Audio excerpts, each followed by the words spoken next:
Welcome to Fix-It Feb, where we are converting our 40-foot shipping container into a workshop so we can create some breathing room from our 2-car garage shop. Last week, we cut a hole into our perfectly watertight container and installed our old front door.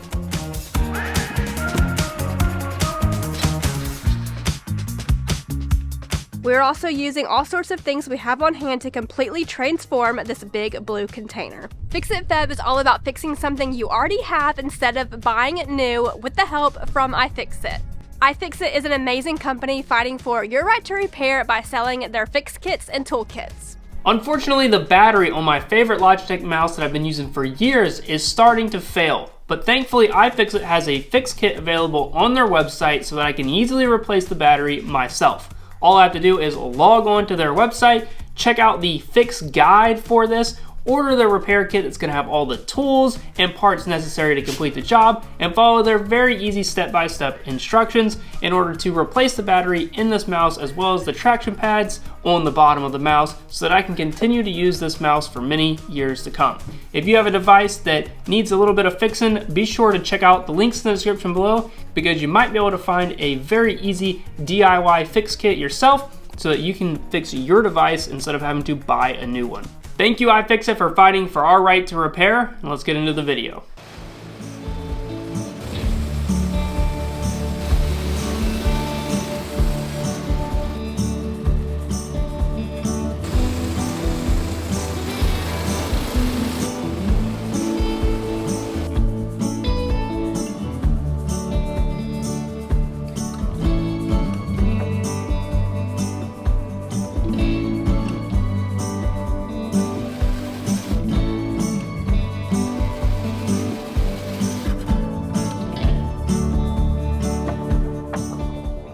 Alright, so I made this sort of story stick, which all it is an 8-foot board that will go in between basically every other one of these. And I use a punch, goes in the hole, makes a punch, and that way I know where to screw through here from the inside, and then I'll be able to run a screw from the inside into our furring strip on the outside. So I think this is going to work pretty well. I'm going to go down through here and try it out on maybe a few rows and then stop and see how things are going.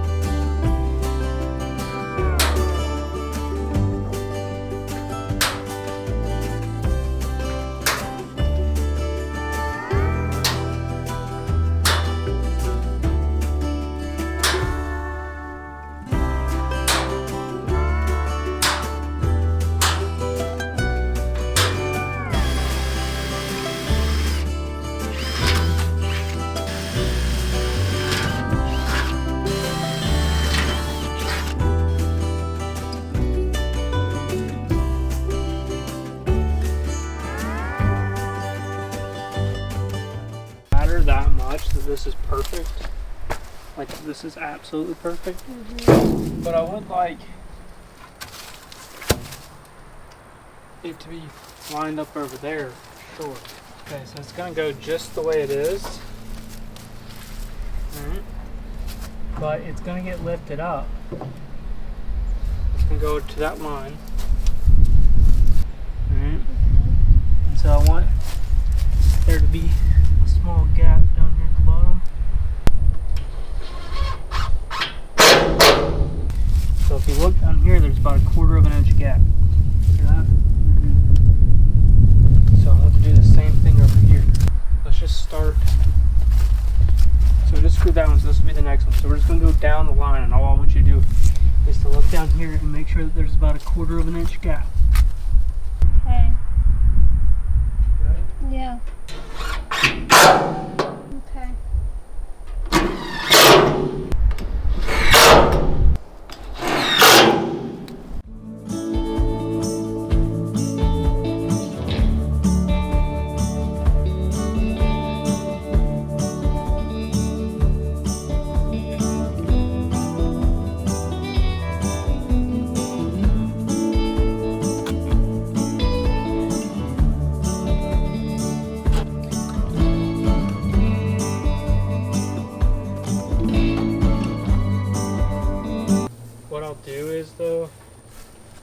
all we have to do is line it up with that one.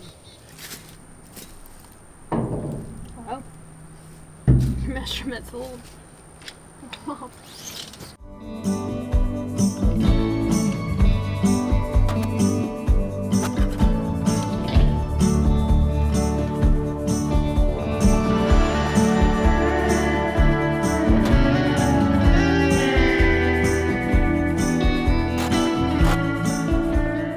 Dylan and I have both been feeling under the weather. Luckily, I'm fine. He's still feeling a little sick, but the work must go on.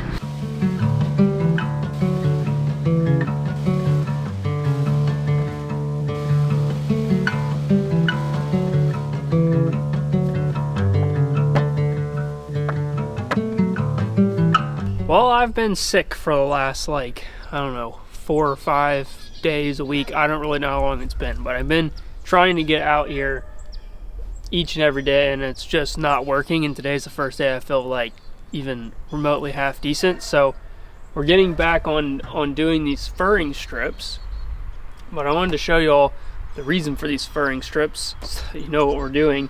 Basically, we're gonna have some 1x board and batten that goes on the outside of the container. And obviously we need a place to nail that to, so these furring strips are going to be where we nail that to.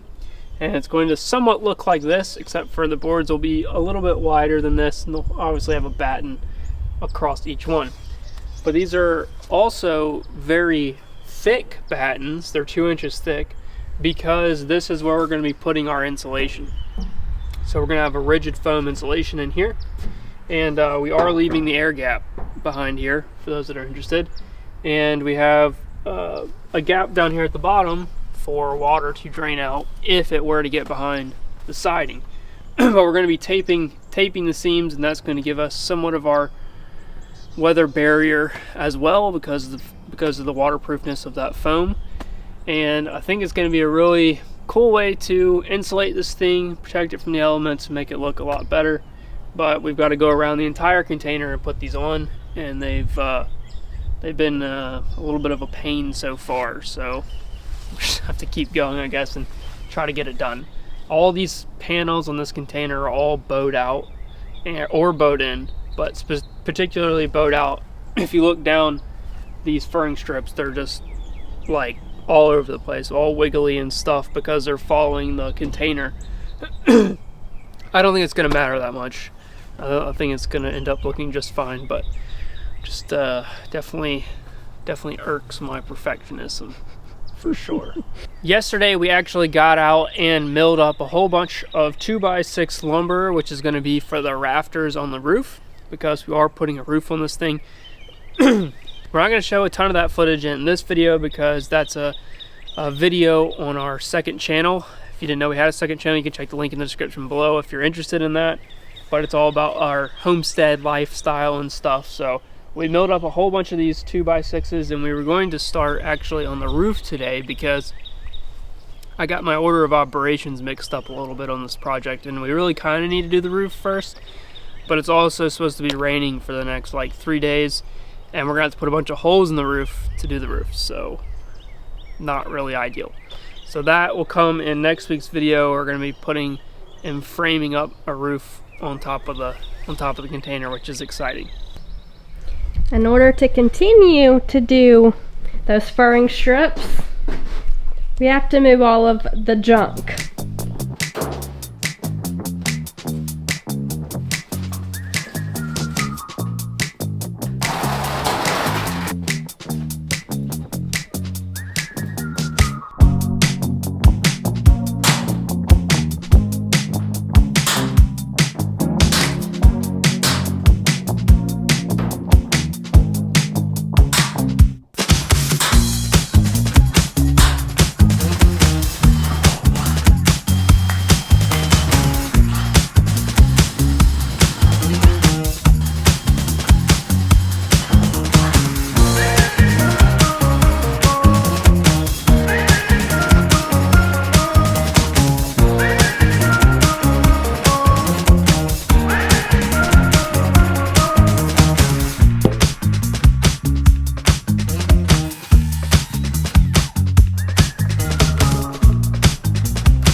Yeah, are you? Because I'm holding it and I'm about to let go. Yeah.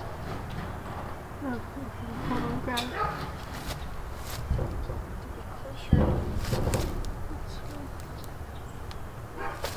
Good? Oh, you gotta go on this.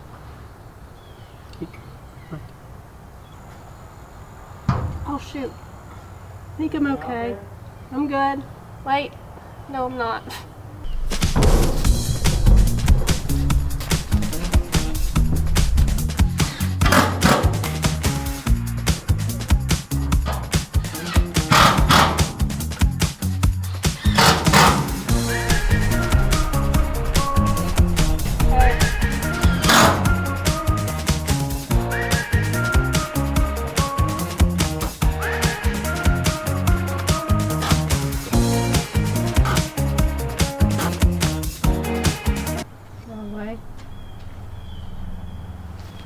Yeah.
We got all of our furring strips on and that went surprisingly smoothly, but we can't do the top one yet because we're still waiting on getting our siding boards and we don't know exactly how long those are going to be because they're rough cut. And I want to make sure that we maximize the length of them. And so that top board needs to wait to be put on until we know how long we can make those boards. But we are done with the furring strips, almost ready for siding. On one side. Yeah, and we got to do the roof probably before we do the siding. I haven't decided if we're doing that in what order yet, but more than likely we'll do the roof before the siding. But it's looking good. Before we head out, I wanted to say a big thanks to everyone for all the thoughts and prayers for my dad. He's actually out of surgery and recovering, and everything went really well. So thank you very much for everyone who left comments down below saying that they were keeping us in their thoughts and prayers. And that's gonna do it for this week. Even though we didn't get that much done, it's coming along really well, and we'll see you in the next one. Peace.